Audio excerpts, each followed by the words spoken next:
Welcome to my house and my experiment. The lot slopes downhill to the shoreline, and the only place that I have access to the low winter sun is up here at the top tip of the lot on top of this granite bluff.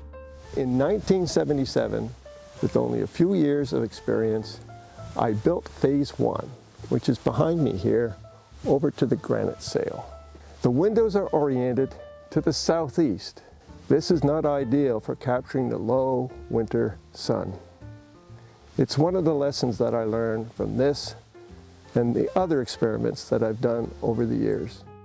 Site designing is all about working with your site to enhance its benefits and mitigate its shortfalls. Passive solar design principles can work with any style home as long as it can accommodate southern-facing windows. This module will show you how to take the concepts that are in your head or on paper and bring them onto the reality of your site.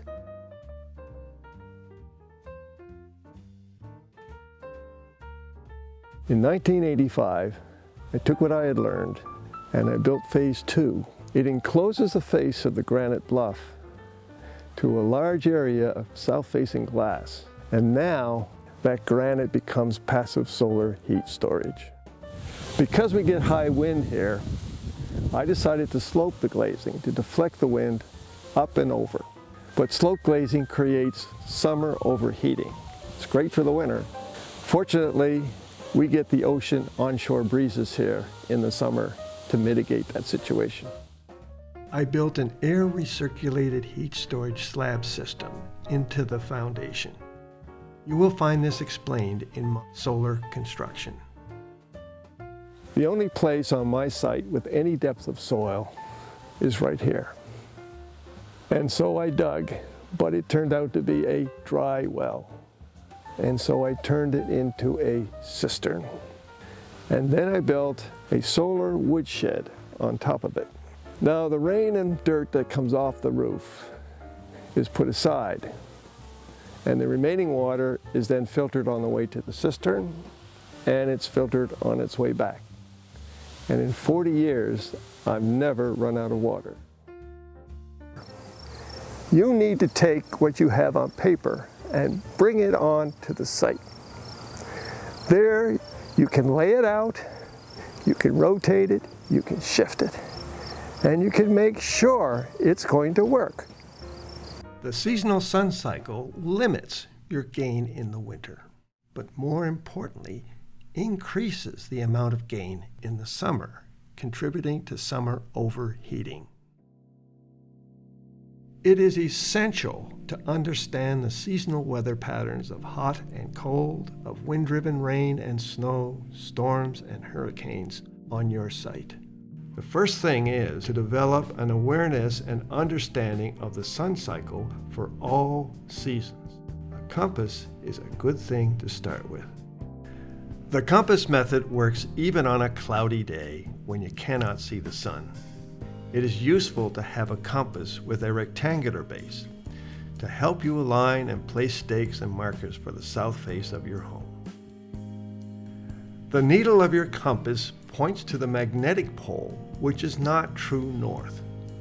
The difference between the magnetic pole and true north is called the magnetic declination and changes slowly over time. For our region, it currently is about 17 degrees west of north. With north, align square with the base. Turn the whole compass and base so the needle points 17 degrees west of north, as shown. Your compass base and dial will now be aligned to true north, east, south, and west. So, let us take our compass on site. First, find magnetic north. Then, adjust for true north. Our compass base will now be true north, south, east, and west. Be aware that near heavy metal objects, like your car or excavator, and high-tension electrical lines can affect your magnetic reading. With these important tweaks, you can now set an east-west line that faces true south to high noon.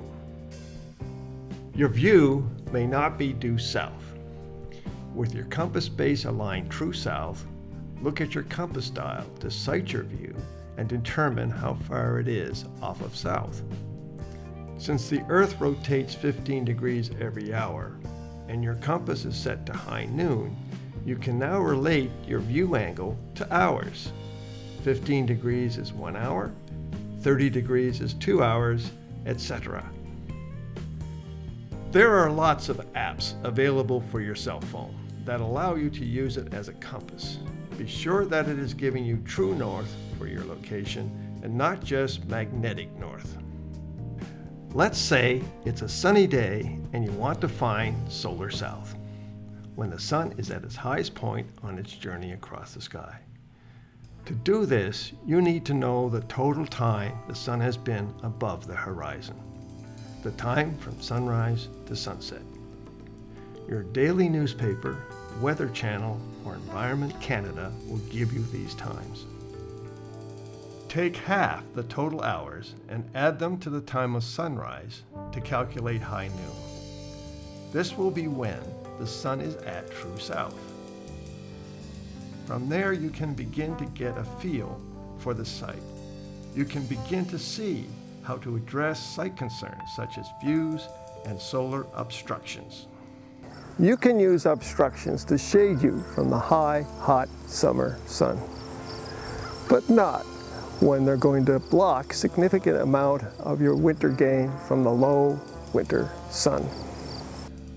Orienting your home's windows to the sun when it is at its highest, true south, gives us the longest duration in both summer and winter. You need to account for this. The winter sun is above the horizon for a relatively short time and is low in the sky. As a result, it is more prone to being blocked by obstacles. Ideally, in the summer, we will orient within 30 degrees, 2 hours east, and 15 degrees, 1 hour west of south, to avoid overheating in the afternoon. In the winter, we would ideally orient within 30 degrees, 2 hours, of either east or west. This will give you a more direct and longer duration when the sun is at its highest. You need to prioritize this access during this part of the day and minimize obstructions. Remember that the sun shown is for the lowest sun on about December 21st. All of these considerations are site and microclimate related.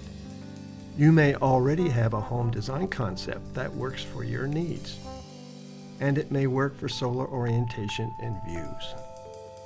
But will it work for all the other considerations that come into play on your site? So let us take a sample site to show you how to lay out, measure, and visualize how your concepts are going to actually work on your site. Installing power may require the removal of trees for the placement of poles and guidelines.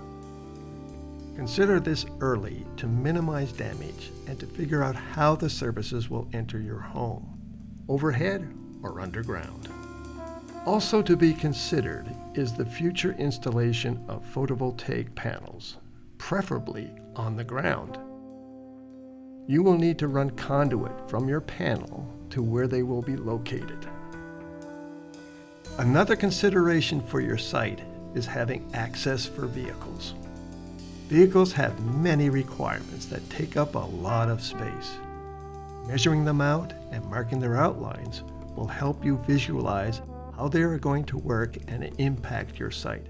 How is this going to work with multiple vehicles? What is the sequence of arriving and departing? Are you being invited to enter the home, or have you arrived at the garage door? On-site septic systems may take precedence, especially if there's only one place they can go. So you need to verify early the kind, the size, and where it will be located.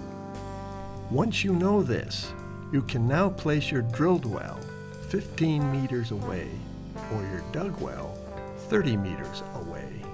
Collecting rain off of your roof can help charge a dug well, but it alone will not likely meet your full water requirements. But it might take some of the load off of your well. The slope of the ground affects just about everything, and you cannot see the degree to which the ground is sloped. One way to visualize the slope is to lay it out with a string level, as shown here. You can now see not only one line and measure the slope, but you can lay out multiple lines around the perimeter of your home, which will allow you to see the plane of a level floor. So how is your home going to fit into your slope? Here we can see that if the near corner is at grade, the far corner is going to lie like the bow of a boat into the ground by about a meter's depth. Because of the slope, surface rain runoff from uphill will be coming down the hill and will have to be diverted around the home. On the near side, it will flood the entry area and driveway if it is not diverted somewhere else or drained subgrade to below and beyond that area. On the far side, the runoff is diverted away, protecting the septic field. The design of your home should evolve in tandem with your site design. How well this is going to work depends on your sensitivity to your site and how you adapt it to your needs. As shown here, you can now pretend to enter your home, sit in the living room, or stand in the kitchen, where you can now look out your windows to the sun, the views, and who is coming up the driveway. Before construction begins, prepare your site with the advice from those who are going to be doing it, and figure out the process and the sequence. Decide and mark trees that are to be saved. Show them the house plans and how it fits on the site. Show them your driveway, septic field, well, and home layout, where soil is to be stocked ready for backfill, machine size and access, and so on. Everybody involved, especially the machine operator, needs to know what they are about to create. The design of your home begins with your site design, and it needs to happen in tandem with the design of the home. You need to bring the two together in harmony. This may take some creativity, but it will result in a more sympathetic, less intrusive, and less expensive project. You need to spend a lot of time on your site. You will get a feeling for how it changes with the weather, with the seasons, and the time of day. There is no other way.